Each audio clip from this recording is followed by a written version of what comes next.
আজকে আমি আপনাদের সাথে শেয়ার করব মজাদার হোটেল স্টাইলে মাছের ভর্তা। এই ভর্তাটি আপনারা বড় যে কোনো ধরনের মাছ দিয়ে করতে পারেন। আমি আজকে রুই মাছ দিয়ে এই ভর্তাটি আপনাদেরকে করে দেখাচ্ছি। এই ভর্তাটি করতে একদমই ঝামেলা নেই, অনেক সহজে এটা করতে পারবেন। তো প্রথমে হচ্ছে আমি কিছু মাছের টুকরো নিয়েছি। অবশ্যই এই মাছ ভর্তার ক্ষেত্রে একটু বড় মাছ ব্যবহার করলে সুবিধাজনক হয়, কারণ বড় মাছে কাটার পরিমাণটা কিন্তু কম থাকে।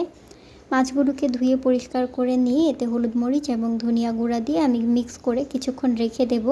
সাথে স্বাদমতো একটু লবণ অ্যাড করে নেব, যাতে করে মাছটা ভেতরে লবণটা আগেই ঢুকে থাকে। এই তো মশলা দিয়ে নেড়েচেড়ে এগুলোকে খুব ভালো করে হাতে মেখে নেব, যাতে করে প্রত্যেকটা মাছের টুকরোর মধ্যে মশলাটা খুব ভালো করে লাগে। মেখে আমি এটাকে 10 মিনিটের মতো মেরিনেট করে রেখেছিলাম। সাথে একটু লেবুর রস অ্যাড করতে হবে। এই পর্যায়ে প্যানে তেল দিয়ে নিলাম। তেলটা গরম হয়ে গেলে আমি মাছগুলোকে ভেজে নেব। প্রথম পর্যায়ে মাছগুলো কিন্তু আমি হালকা করে ভেজে নেব, শুধুমাত্র দুই সাইডে একটু লাল লাল হওয়া পর্যন্ত ভাজতে হবে, যাতেগুলো আমি কাঁটাগুলো সহজেই ছাড়িয়ে নিতে পারি।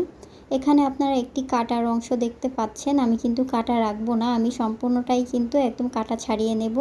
এই পিসটার মধ্যে যেহেতু একটু তেল তেল ভাব আছে, তাই আমি এটা আজকে মাছের ভর্তার সাথে অ্যাড করব। এতে করে ভর্তার স্বাদ আরও বেশি বেড়ে যাবে। এই তো মাছগুলো হালকা করে ভাজা হয়ে গেলে এগুলোকে আমি তুলে রাখছি। মাছগুলোকে ভাজা হয়ে গেলে এগুলোকে ঠান্ডা করে নিতে হবে। তারপর এতে দিয়ে নিলাম শুকনা মরিচ। এখানে আমি 9টির মতো শুকনা মরিচ দিয়েছি। শুকনা মরিচটা তেলে খুব ভালো করে লাল লাল করে ভেজে নিতে হবে। এখানে আপনারা শুকনা মরিচ দিয়ে ভর্তাটি করবেন, এতে ভর্তার কালারটিও সুন্দর আসবে, খেতেও মজাদার হবে।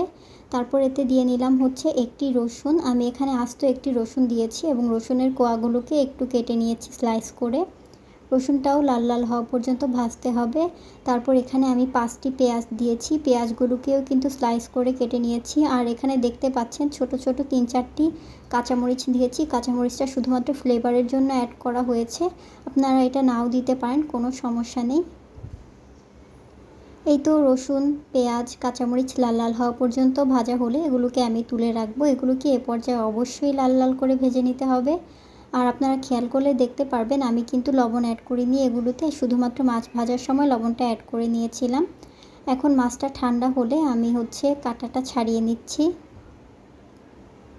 কাঁটা খুব সতর্কতার সাথে ছাড়াতে হবে, যাতে করে এর মধ্যে একটুও কাঁটা না থাকে। তারপরেও যত সতর্কতার সাথেই বাছা হোক না কেন, এখানে দুই একটু কাঁটা থাকবেই।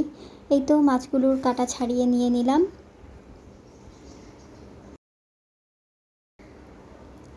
মাছগুলোর কাঁটা ছাড়ানো হয়ে গেলে রসুন, মরিচ এবং পেঁয়াজ যে ভেজে নিয়েছিলাম ওগুলোকেও ঠান্ডা করে নিয়ে আমি এগুলোকে এখন ব্লেন্ড করব। আপনারা চাইলে পাটায়ও বাটতে পারেন, কোনো সমস্যা নেই। পাটায় বাটলে বরং সে ভর্তা খেতে আরও বেশি মজাদার হবে। এই তো ব্লেন্ডারের মধ্যে আমি প্রথমে মাছগুলো দিয়ে নিলাম। তারপর পর্যায়ক্রমে এখানে দিয়ে নিলাম হচ্ছে শুকনা মরিচগুলো। শুকনা মরিচ কিন্তু অবশ্যই কালচে করে ভেজে নিতে হবে।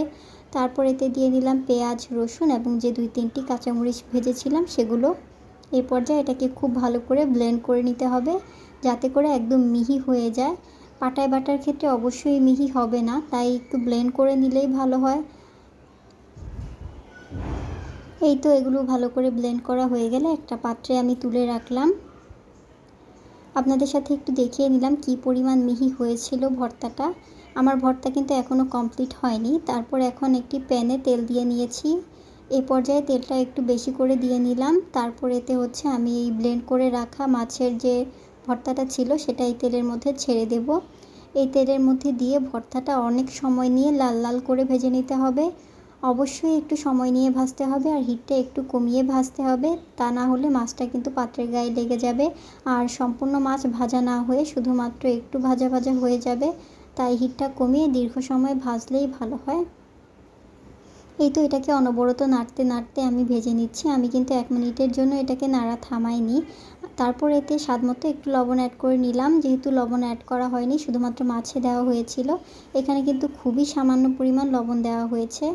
দেখতেই পাচ্ছেন নাড়তে নাড়তে মাছের কালারটা কিন্তু একদম চেঞ্জ হয়ে যাচ্ছে, লাল লাল হচ্ছে। তারপর এটাকে আমি আরও সময় নিয়ে ভেজে নিচ্ছি। এটা যত সময় নিয়ে ভাজবেন, যত ধৈর্যের সাথে ভাজবেন, মাছ ভাজা খেতে কিন্তু তত বেশি মজাদার হবে। আমার মাছটা কিন্তু প্রায় ভাজা হয়ে গেছে এবং এই ভর্তাটাও কিন্তু প্রায় হয়ে গেছে। এই ধরনের মাছ ভর্তা হোটেলে কিন্তু পাওয়া যায় এবং এগুলো কিন্তু খুব হোটেলেরগুলো খেতে কিন্তু খুবই দারুণ হয়। আমি আজকে হোটেল স্টাইলেই করার চেষ্টা করেছি।